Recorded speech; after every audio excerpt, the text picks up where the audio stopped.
సాయంత్రం 5 గంటలు కావడానికి ఇంకో 5 నిమిషాల వ్యవధుంది. ఆఫీసులోని పక్షులన్నీ ఎగిరిపోవడానికి సిద్ధపడుతున్నాయి. ప్యూను ఫైల్స్ అన్నీ సర్ది తాళాలు వేసి తాళం చెవులు సారథికి అందించాడు. అతను వెళ్ళడానికి లేచి నిలబడి అప్పుడే లోపలికొచ్చిన మేనేజర్ మాధవరావు గారిని పరామర్శిస్తున్నాడు. ఇంతలో టెలిఫోన్ మోగింది. సారథి రిసీవర్ అందుకున్నాడు. అవతల నుంచి వినిపిస్తోన్న స్త్రీ కంఠం అతనికి చిరపరిచితమైంది. హాయ్, ఎప్పుడొచ్చావు? నిన్న. ఎన్నాళ్ళు ఎలా ఉన్నావు ఆ పల్లె కొంపలో? బాగుందే. అది నేను పుట్టి పెరిగిన ఊరు. పొట్టకుట్టి కోసం ఇలా దేశాలు పట్టి రావాల్సి వచ్చింది గాని లేకపోతే ఆ ఊరు నుంచి రమ్మంటే మాత్రం వచ్చేవాణ్ణా ఏంటి? సొంత ఊర్లో మా అమ్మ దగ్గర. చంద్రమండలం వెళ్ళొస్తున్న టైంలో ఇంకా సొంత ఊరట వంకాయ కూరట నాన్సెన్స్. అవును, డాడీ ఉన్నారా? లేరు. క్లబ్కి వెళ్ళారా? లేదు. జూబిలీ హాల్లో ఏదో మీటింగ్ ఉంది, తర్వాత క్లబ్కి వెళతారు. అయితే నువ్వు కోటికొచ్చాయి, కాలేజీ గేటు దగ్గర వెయిట్ చేస్తుంటాను. ఎందుకో చెబితేనే. నువ్వు వస్తేనే. Excuse me. No excuses please. ఇప్పుడు మా వాచీలో సమయం 5 గంటల 2 నిమిషాల 30 సెకండ్లు. 5:15 కల్లా నువ్వు వచ్చేయాలి. అది కాదు శిరీష. ఆ శిరీష అనే అమ్మాయి వినిపించుకున్నట్లు లేదు. ఫోన్ పెట్టేసింది. ఇందాకటి నుంచి మేనేజర్ మాధవరావు గారు అతనికి ఎదురుగా నిలబడి అంతా వింటూనే ఉన్నాడు. అయినా వీళ్ల షికార్లు షైర్లు ఆయన ఎరుగనివేమీ కావు.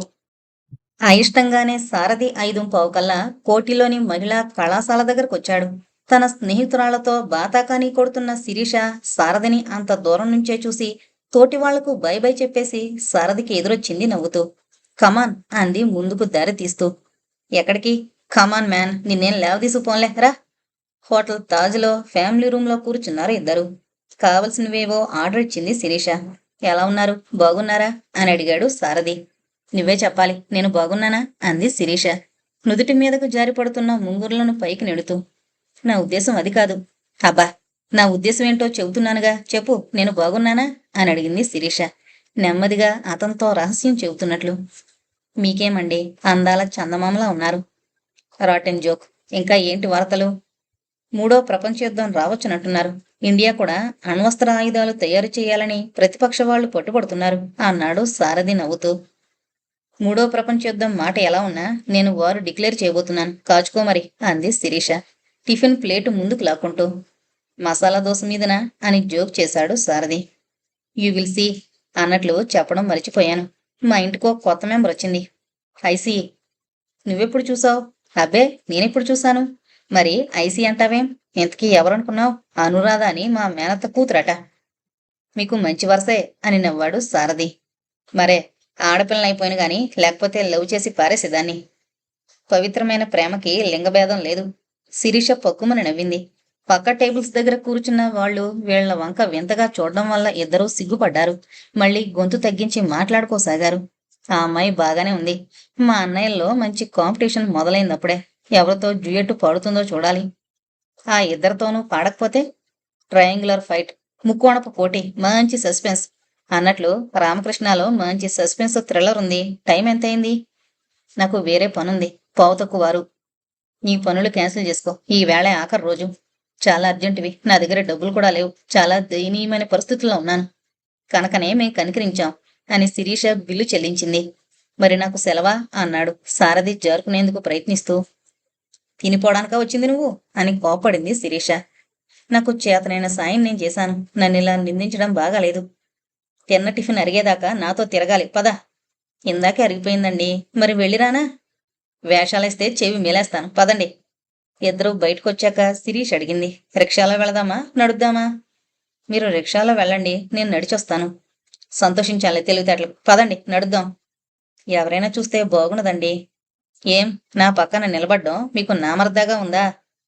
నేను మీ పక్కన నిలబడ్డం మీకు నామర్దాగా ఉంటుంది. I don't care. ఒక అరగంట తర్వాత వాళ్ళిద్దరూ డ్రెస్ సర్కిల్స్ లో ఒకరి పక్కన మరొకరు కూర్చున్నారు. చల్లని గాలి వాళ్లకు చెకిలిగింతలు పెడుతోంది. కాళ్ల కింద ఖరీదైన తివాచి మెత్తగా తగులుతోంది. మెత్తగా ఉన్న కుర్చీల్లో కూర్చుంటే ఎవరో ఒళ్ళోకి లాక్కున్నట్టే ఉంది. సున్నితంగా వినిపిస్తోన్న ఇంగ్లీషు రికార్డుల సంగీతం కర్ణపేయంగా ఉంది. జనం కింద తరగతుల్లోనే చాలా పలచగా ఉన్నారు. ఈ పై క్లాసులో వాళ్ళిద్దరూ తప్ప మరెవరూ లేరు. నాకిదేం నచ్చలేదు అన్నాడు సారథి ధైర్యం చేసి.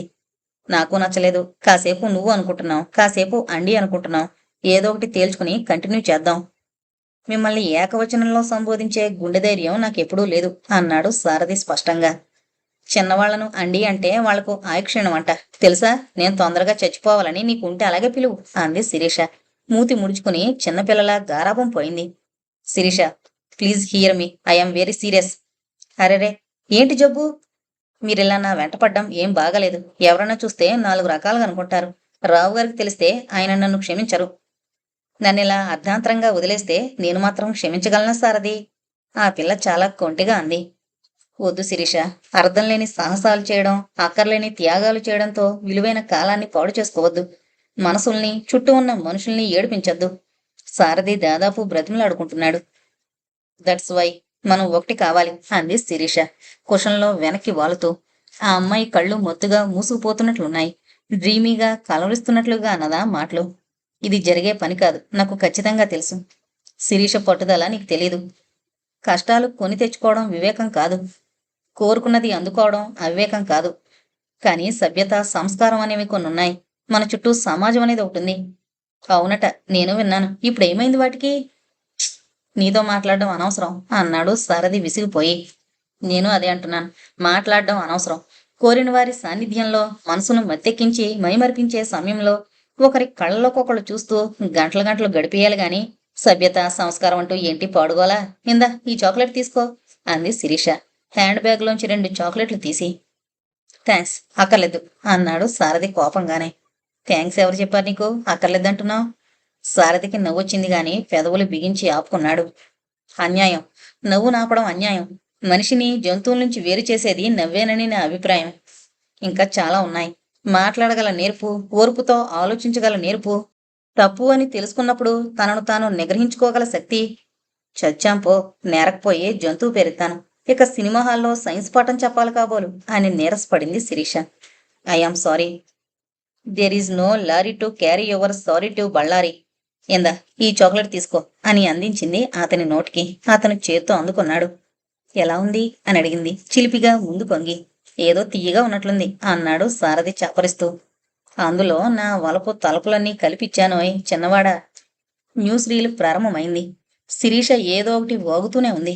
వరదల్లో మునిగిపోయిన దృశ్యాలన్నీ తెరల మీద చూస్తూ జాలిపడుతున్న సారథి మధ్యలో శిరీష ఏమంటావ్ అని అడుగుతోంది. అంతే అంతే అంటున్నాడు ఆమె చెప్పేది వినిపించుకోకుండానే. తుమ్ బుద్ధుహై అని విసుక్కుంటోంది శిరీష. అసలు సినిమా ప్రారంభమైంది. బీచ్ ఒడ్డున ప్రశాంతంగా ఉంది. చిన్న చిన్న అలలు అక్కడ కూర్చున్న వాళ్ల కాళ్ళదాకా వచ్చి వెనక్కి వెళుతున్నాయి.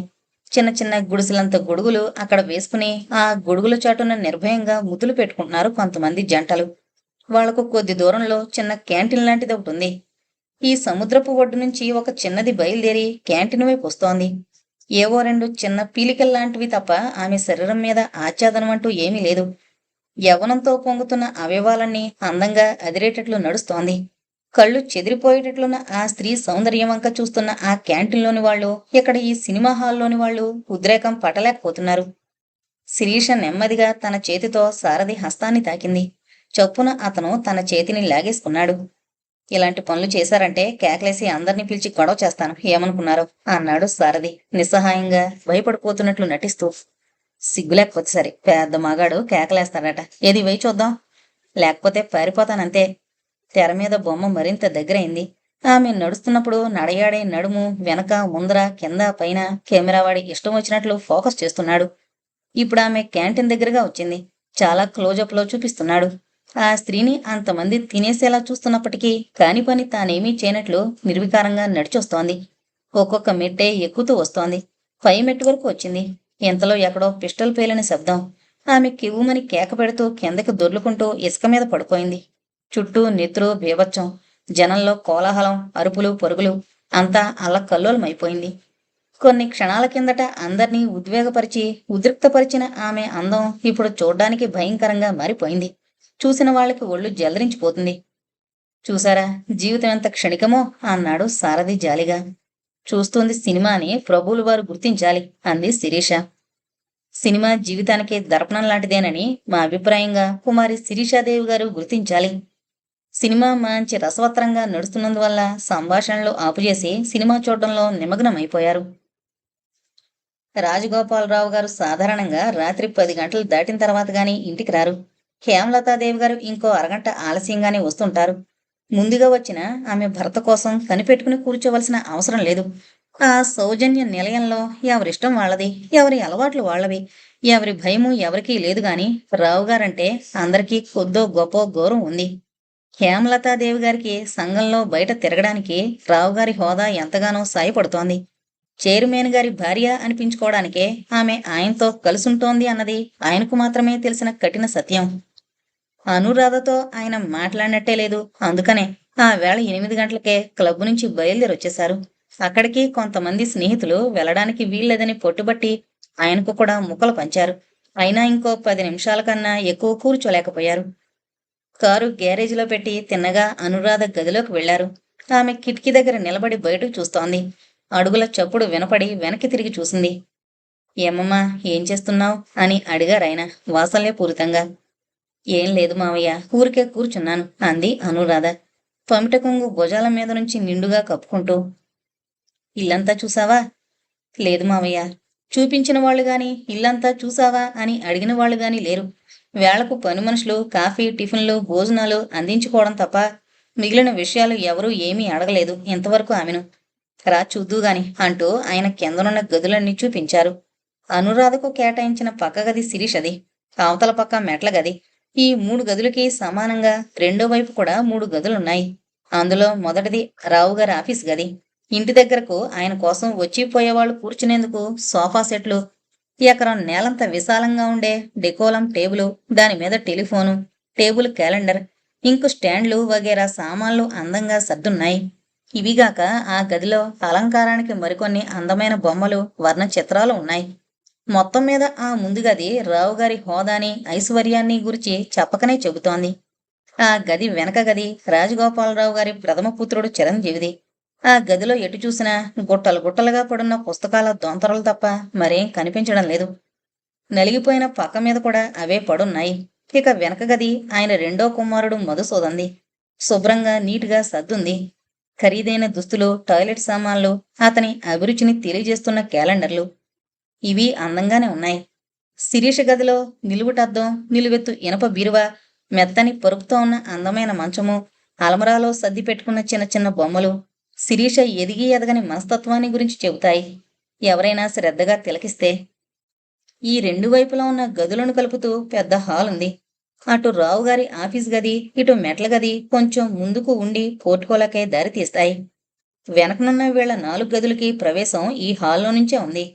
హాలు మధ్యలో 6 డజను మంది కూర్చునేందుకు వీలుగా సోఫాలు, ఒక పక్కగా టేబుల్ మీద రేడియో ఉన్నాయి. ఆ ఇంట్లో మొత్తం 4 ట్రాన్సిస్టర్స్ ఉన్నాయి కనుక దీన్ని ఎవరూ వాడే పనిలేదు. కేవలం అలంకారం కోసం అదక్కడుంది. ఆ హాలులో 4 పక్కల 4 నిలువెత్తు స్త్రీమూర్తులు అందాల పోటీలో నిలబడ్డ అందమైన అపరూప సుందరీమణులేమో అనిపిస్తున్నాయి. హేమలతాదేవి గారు ఆ బొమ్మలు సంపాదించడానికి చాలా ఖర్చు పెట్టింది. అంతేకాదు అవి ఎలా సంపాదించింది, ఎంతకు సంపాదించింది ఆమె ఎవరికీ చెప్పదు. చెబితే వాళ్ళు అలాంటివి తెచ్చుకుంటారేమోనని ఆమె భయం. ఇక ఆ హాలులో నేల కనబడకుండా నిండుగా పరుచుకున్న ఆకుపచ్చని తివాచి మీద అందరికీ నడవడానికి మనసొప్పదు. అంతంత మాత్రపు వాడికి అక్కడే తల కింద చేయి పెట్టుకుని పడుకుందామనిపిస్తుంది. ఇక మేడ మీదకొచ్చారు. మేడ మీద కిందున్నని గదులు లేవు. కింద విశాలంగా ఉన్న హాలు పైకొచ్చేటప్పటికే రావుగారి పడక గదయింది. కింద కనబడ్డ భోగభాగ్యాలకు తక్కువేమీ లేవు ఈ గదిలో. ఎడంపక్క స్నానాల గది వగేరాలు ఉన్నట్లున్నాయి. కుడిపక్కనున్న 2 గదుల్లో ఒకటి రావుగారు, ఒకటి లలితాదేవి గారు వాడుకుంటున్నారు. గంభీరంగా ఒళ్ళు విరుచుకుని కూర్చున్నట్లున్న సౌజన్య నిలయం మేడ చుట్టూ మంచి తోట కూడా ఉంది. ఒక పక్కన కొంచెం ఎత్తుగా ఉన్న స్థలం మీద మెత్తని పచ్చికను పెంచి మధ్య చిన్న చిన్న బండలతో ఒక కొండలా పెరిచి ఆ కొండ మీద నుంచి జారిపడుతోన్న జలపాతం చూస్తుంటే ఒక పట్టాన అక్కడి నుంచి కదలబుద్ధి కాదు. ఇక ఈ లాన్ చుట్టూ పెంచిన అనేక రకాల పూల మొక్కలు ఎప్పుడూ కళకళలాడుతూ కిలకలా నవ్వుతున్నట్లే ఉంటాయి. మేడంతా కలి చూసిన తర్వాత పైన ఆరు బయట కుర్చీలు వేయించుకుని కూర్చున్నారు రావుగారు. వంట మనిషి టీ బిస్కెట్లు తెచ్చి అక్కడ పెట్టి వెళ్ళింది. తీసుకో అమ్మా అన్నారాయన. ఇప్పుడెందుకు మావయ్య, భోజనానికి వేళవుతుంటేను. పర్వాలేదులే, తీసుకో, వేణీళ్లేగా. టీ పూర్తి చేశాక ఆయన మెల్లగా ఆమె క్షేమ సమాచారాలు కనుక్కోవడం మొదలు పెట్టారు. ఏంటమ్మా నీకొచ్చిన లోటు, మీ అన్నావదనులు సరిగ్గా చూడడం లేదా నిన్ను అని అడిగారు. అన్నయ్య సంగతి నీకు తెలియందేముంది మావయ్య, వదిన మాటకు ఎదురు చెప్పడం ఎన్నడన్నా ఎరుగుదుమా? అమ్మ ఉన్నన్ని రోజులు అదో రకంగా ఉండేది. వదినతో సమానంగా ఆమె కూడా అవసరమైతే నోరు చేసుకుని పోట్లాడైనా అన్నీ జరిగేటట్లు చూసేది. ఇప్పుడు ఎవరున్నారు? ఆమె ఎంత చెబితే అంతే. ఇంతకీ ఆవిడ ఏమంటుంది? ఏమంటుందో చెప్పడం కంటే ఏమందో చెప్పడం తేలిక. ఇంట్లో ఎవరి వల్ల ఏం జరిగినా నాదే తప్పు. ఇంటేడు చాకరీ చేస్తున్నా ఇంకా చీవాట్లు తప్పవు.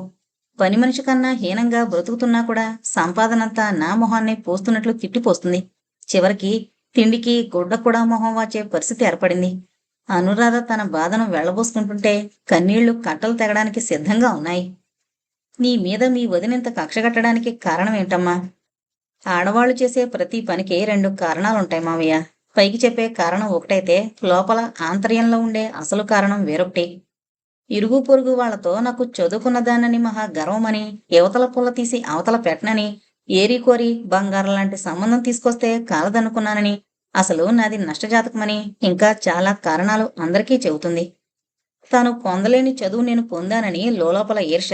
తనకు పుట్టింటి వైపు దగ్గర చుట్టమైన లక్ష్మణరావును పెళ్లి చేసుకోవడానికి ఒప్పుకోలేదని కోపం. ఆ లక్ష్మణరావుకి నిజానికి ₹1,00,000 దాకా ఆస్తి ఉంటుంది. కానీ వాడికి ఫిట్స్ రోగం ఉంది. పిచ్చివాడి లక్షణాలు చాలా ఉన్నాయి. వాడిని చూస్తే ఎక్కువ కాలం బ్రతుకుతాడని ఎవరికీ అనిపించదు. వాణ్ణి పెళ్లి చేసుకుని మంచి చేసుకుని ఆ ఆస్తంతా రాయించుకుంటే ఇష్టమొచ్చినట్లు హాయిగా జలసాగా తిరగవచ్చునని చూచాయిగా నాతో చెప్పి చూసింది. నేను ఒప్పుకోలేదు. ద్వేషం అనేది ముఖం మొలిస్తే తొందరలోనే అది ఎదిగి కాపుకొస్తుంది. దానికి అసహ్యపు కొమ్మలు, అపహాస్యపు పిందెలు అనతి కాలంలోనే కనబడతాయి. అమ్మ పోయిన ఈ 3 ఏళ్లలో ఆ ఇంట్లో ఉండడానికే నా శాయశక్తులా ప్రయత్నించాను మావయ్య. తిట్టినా కొట్టినా ఆడది ఎక్కడుండాలో అక్కడుంటేనే దానికి గౌరవం అని ఇన్నాళ్లు అనుకుంటూ వచ్చాను. కానీ నాకా గౌరవం దక్కడం లేదు మా వదిన. వాడితో బలవంతంగానైనా నాకు పెళ్లి చేసేస్తుందేమోని భయం కలిగించాయి ఇటీవల ఆవిడ చర్యలు. అందుకే ఇక గత్యంతరం లేక నీకు ఉత్తరం రాశాను. అనురాధ చెబుతూనే ఉంది, ఏడుస్తూనే ఉంది. ఎండా వాన కలిసొచ్చినప్పుడు మెరిసే ఇంద్రధనుసు లాంటి సంతోషాతిశయం కూడా కలుగుతోంది ఆమె హృదయపు నీలాంబరం మీద ఆయన సన్నిధిలో. నువ్వు రాసిన ఉత్తరంలో ఈ విశేషాలు ఏమీ లేవు. ఏదో ఉద్యోగం కోసం ఇక్కడికి రావాలనుకుంటున్నట్లు రాసావు. దానికంత తొందర ఏముందిలే అన్నట్లు తాత్సర్యం చేశాను. తీరా సారథి తన ఊరు వెళుతున్నానని చెబితే సరే నిన్ను పంపుతారేమో కనుక్కుని రమ్మని రాశాను. కానీ నువ్వింత రంపపు కోతను అనుభవిస్తున్నావని నాకెలా తెలుస్తుంది? నీకు చాలా వరకు మీ అమ్మ గుణాలే అబ్బాయి. నిన్ను చూస్తుంటే నా కళ్ళ ముందు మళ్ళీ అన్నపూర్ణ తిరుగుతున్నట్లే ఉంది అంటూ నిట్టూర్చారు రాజగోపాలరావు గారు. కాసేపు ఆయన ఆలోచన విహంగాల మీద విహరించినందువల్ల అక్కడ మౌనం మూర్తిభవించింది. ఉన్నట్లుండి ఆయన ఏదో అజ్ఞాత శక్తి పలికిస్తున్నట్లు ఎటో దూరంగా చూస్తూ అన్నారు. ఒక్కోసారి గతంలోకి వెనక్కి తిరిగి చూసుకుంటే అయ్యో మనమెంత అజ్ఞానంగా ప్రవర్తిస్తున్నాం అని అనిపిస్తుంటుంది. మనకు నచ్చని పనులను, మనసు మెచ్చని పనులను మనం ఎన్నో చేస్తుంటాం. ఒక్కోసారి పరిస్థితులు ముందుకు నెట్టినందువల్లనో, పంతాలు పట్టింపులు పెరిగినందువల్లనో మన ఇష్టాలకి అభిష్టాలకి వ్యతిరేకంగా నడుచుకుంటాం. అలా నడుస్తూ 4 అడుగులు వేశాక ఇక వెనక్కి తిరిగొచ్చే ఆశ, అవకాశం కూడా ఉండవు. ఇలా ఈ జీవితాల మీద ఎన్ని శక్తులు అజ్ఞాతంగా పనిచేస్తుంటాయో తలచుకుంటే చిత్రం అనిపిస్తుంది. డబ్బు కోసం, కేవలం డబ్బు కోసం హేమలతను నేను పెళ్లి చేసుకోవాల్సి వచ్చింది. హేమను పెళ్లి చేసుకోవడమే గాక అన్నపూర్ణను దూరం చేసుకున్నాను. అసలు ఇదంతా ఇలా జరగడానికి కారణం, ఈనాడు నా జీవితం ఇలా ఫ్లవర్ వాజులో పెట్టిన ప్లాస్టిక్ పువ్వులా కనబడ్డానికి కారణం నీకు తెలీదు. మీ అమ్మకు కూడా సరిగ్గా తెలీదు. తెలిసినా నా ఆవేదనను అర్థం చేసుకుని రవంత సానుభూతినందించేందుకు ప్రయత్నం చేయలేదు. ఆయన చెప్పదలుచుకున్న మాటలు గొంతులోనే మింగుడు పడిపోయాయి. పనివాళ్ల మీద పెద్దగా కేకలేసుకుంటూ పైకి రాని వచ్చింది హేమలతాదేవి గారు. ఈ కొంపలో ఎవడన్నా దూరి దోచుకుపోయిన ఇంతేగా, అంతా నిద్రమత్తు వెధవలు, నల్లమందు సన్నాసులు. కుర్చీలో కూర్చున్న రావుగారిని, అనురాధను చూశాక హేమలతాదేవి గారి ముఖం క్షణకాలం మేఘావృతమైన చంద్రబింబంలా అసూయ ద్వేషాలతో అప్రసన్నమైపోయింది. మామా కోడళ్ళిద్దరూ ఏదో దీర్ఘంగా చర్చిస్తున్నట్లున్నారే, నేనేమైనా ఆటంకం కలిగించానా? నీకు తెలియనివి ఏమున్నాయి లత, ఏవో పాత సంగతులు గుర్తు చేసుకుంటున్నావు. అవును, ఏంటింత ఆలస్యం అని అడిగారు రావుగారు. హేమలతాదేవి గారు దీర్ఘంగా నిశ్వసించింది. అలుపు తీర్చుకుంటూ అంది. జస్టిస్ రామనాథం గారు అమ్మాయికి పెళ్లి చూపులు ఏర్పాటు చేశారు. ఆవిడకేమో ఇలాంటివేమీ అలవాట్లేవట. నన్ను వండుకోమని బలవంతం చేసింది. అంటే పెళ్లి చూపులు నీకు బాగా అనుభవమనా ఆవిడ ఉద్దేశం అని నవ్వారు రావుగారు. చాలండి, ఎవరైనా వినిపోగలరు. నిజంగా అది కూడా ఓ వేడుకే. అంతా నేను దగ్గరుండి జరిపించాను. మామూలు పద్ధతిలో కాదు, చాలా నావెల్ టైపు. జస్ట్ వాళ్ళిద్దరినీ పరిచయం చేశాం. కాఫీ టిఫిన్లు అయ్యాక ఏదో పని మీద వెళ్ళినట్లు అంతా ఎవరి దోవన వాళ్ళు వెళ్ళిపోయారు. ఆ అబ్బాయి అమ్మాయి ఏకాంతంగా మిగిలిపోయారు. ఒక అరగంట అయ్యాక తిరిగి వద్దుం కదా, ఆ అమ్మాయి బుగ్గల మీద ఓ దోసెడు గులాబీలు విరబూశాయి. కొంపతీసి అతగాడేమన్నా తోటమాల ఏంటి అని రావుగారు చలోక్తి విసిరారు. ఆ పిల్ల బ్రతుకు బృందావనానికిక అతను తోటమాలిగాక ఇంకేమవుతాడు అని ఎదురు ప్రశ్న వేసింది హేమలతాదేవి గారు. ఏంటో నువ్వేది మాట్లాడినా చాలా వింతగానే ఉంటుంది నాకు. అసలు నాకు అర్థమే కాదు అన్నారు రావుగారు కూర్చున్న చోటు నుండి లేస్తూ. నేను మాట్లాడేది తెలుగే అంటూ ఆయన వెనకనే వెళ్ళింది హేమలతాదేవి గారు. వాళ్ళిద్దరినీ చిత్రంగా చూస్తూ నిలబడింది అనురాధ. ఏంటి సారథి ఈమెను గురి చాలా చెప్పాడు. అతను చెప్పినంత కఠినత్వం ఎక్కడా కనబడదే అని కూడా అనుకుంది. అందరూ భోజనాలు చేస్తుండగా శిరీష్ వచ్చింది. చిరంజీవి ఎప్పుడొచ్చాడో తెలీదు. భోజనం కూడా చేసి గదిలోకి వెళ్ళిపోయాడు. మధు ఇంకా రానేలేదు. 11 గంటలు కావస్తోంది. అడగ్గానే శిరీష సారథితో సినిమాకు వెళ్ళినట్టు చెప్పేసింది. అనురాధ ముందర, వంట మనిషి ముందర ఆ పిల్లను ఏమీ అనలేకపోయింది హేమలతాదేవి. రావుగారు దాని గురించి పట్టనట్లే ఉండిపోయారు. పడుకోబోయేటప్పుడు రోజు ఒక అరగంట ఏదో ఒక ఇంగ్లీషు నవల చదవడం అలవాటు. ఆయనకు ఆ అలవాటు ఉందంటే ఎవరూ నమ్మరు గాని ఆయన చదివినన్ని పుస్తకాలు సాహిత్య పరులు కూడా చదివి ఉండరు. ఈ పుస్తకాలు చదవడంలో ఆయనకు చిరంజీవికి పోటీ. ఒక్కోసారి ఆయన అర్ధరాత్రి కొడుకు గదిలోకి వెళతారు. చిరంజీవి అప్పుడు ఏదో ఒకటి చదువుతూనే ఉంటాడు. అలా జగమంతా నిద్రపోయే నిశిరాత్రి పూట వాళ్ళిద్దరూ వయసులు మరిచిపోయి ఎన్నాళ్లకో కలుసుకున్న మంచి స్నేహితుల్లా హృదయాలు విప్పి మాట్లాడుకుంటారు. అభిప్రాయాలు వేరైనప్పుడు పోట్లాడుకుంటారు. ఈ వాదోపవాదాల్లో ఎవరూ నెగ్గరు, ఎవరూ ఓడరు. ఒకరు చెప్పింది మరొకరు అంగీకరించకపోయినా ఎదుటివారి తర్కంలోని సూక్ష్మమైన న్యాయ విశ్లేషణను మాత్రం మెచ్చుకోకుండా ఉండలేరు. ఆ తండ్రి కొడుకులిద్దరికీ రాత్రి 1 గంటకు పడుకుని ఉదయం 8 గంటలకు లేవడం అలవాటు. తన పడక గదిలో పుస్తకం చదువుకుంటున్న రావుగారి దగ్గరకు వచ్చి కూర్చుంది హేమలతాదేవి గారు. ఆమె ముఖంలో ఇప్పుడిప్పుడే వార్ధక్యపు చిహ్నాలు ద్యోతికమవుతున్నాయి. అయితే ఆమె పూర్తిగా సింగారించుకుని బయటకు వెళ్ళేటప్పుడు కనీసం 10 ఏళ్లు వెనక్కి వెళ్ళిపోగలదు. శుభ్రంగా మొహం కడుక్కుని ఇలా నిద్రకు ఉపక్రమించేటప్పుడు అసలు వయసును దాటి 10 ఏళ్లు ముందుకు వెళ్ళినట్లు కూడా అనిపిస్తుంది. భార్య ముఖంలో తనకు కనబడే అస్పష్టమైన మార్పును గురించే ఆలోచిస్తున్నారాయన. ఆమె మాత్రం మరేదో తీవ్రమైన విషయాన్నే యోచిస్తున్నట్లుంది. ముఖం చాలా గంభీరంగా ఉంది. అది కాదండి, ఆ సారథిగాడు దీంతో సినిమాకు వెళ్ళమేమిటి? వీళ్ళిద్దరినీ ఇలా చూసిన వాళ్ళు ఏమనుకుంటారు? వాడి అంతస్తెక్కడా, దానంతస్తెక్కడా? సినిమా హాల్లో అంతస్తులు మనం టికెట్టు పెట్టి కొనుక్కోవడంపై ఆధారపడి ఉంటుంది. మన స్థితిగతులతో వాళ్ళకి పనిలేదు. రావుగారు ఇక చదువు సాగదని పుస్తకం మడిచిపెట్టారు. మీరు చాలా గొప్పగా వాదించగలరని మాకు తెలుసుగాని ఇక నుంచి వాడలా దాంతో తిరగడానికి వీల్లేదు. ఒప్పుకుంటారా లేదా అని నిష్కర్షగా తేల్చమన్నట్లు చూసిందామె ఆయన వంక. ఎంతకీ వాడు దీంతో తిరుగుతున్నాడా, లేక ఇదే వాడితో తిరుగుతోందా? జబ్బు ఉన్నవాడికి మంది ఇవ్వాలి గాని లేనివాడికి ఎందుకు? ప్రతి విషయంలోనూ మీరెందుకు వాడిని వెనకేసుకొస్తారో తెలీదు నాకు. వాణ్ణి పిలిచి, ఒరే వెధవా, నా కూతురి ముఖం వంక సూటిగా చూసే స్తోమత నీకుందా? నువ్వు దాని పక్కన నిలబడే అర్హత నీకుందా? దాంతో నీకు సినిమాలేంటి, షికార్లేంటి అని నిలేసి ఎందుకు అడగరు? అడిగితే అతను ఏం చెబుతాడో నాకు తెలుసు. లత, మన అమ్మాయిని మనం అదుపులో పెట్టుకోలేక ఎదుటి వాళ్ళందరినీ దండించడం ఏం బాగుంటుంది అన్నారు రావుగారు వీలైనంతవరకు తన ఉద్దేశాన్ని ఆమెకు అర్థమయ్యేటట్లు చెబుతూ. దానికి నేను చెప్పలేక కాదు, అదొట్టి మొండిగటం. మీకన్నా మొండి. లత, ఆయన కంఠంలో కోపం కంగుమని మోగింది. నన్ను రెచ్చగొట్టకు. మీరు నన్ను రెచ్చగొట్టకండి.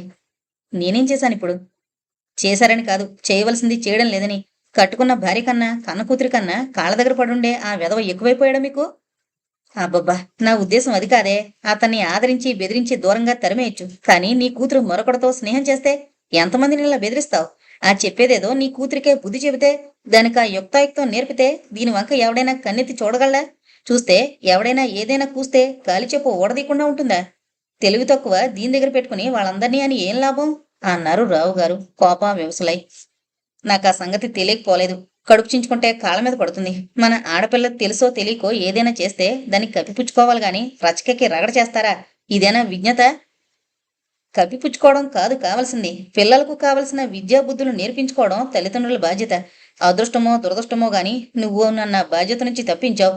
అప్పుడప్పుడు నేనే ఇంకా ఆ మమతల్ని మమకారాల్ని చంపుకోలేక పిల్లల్ని గురించి ఆరాట పడుతుంటాను అన్నారు రావుగారు ఆవేదనంతా వెళ్ళగక్కుతూ.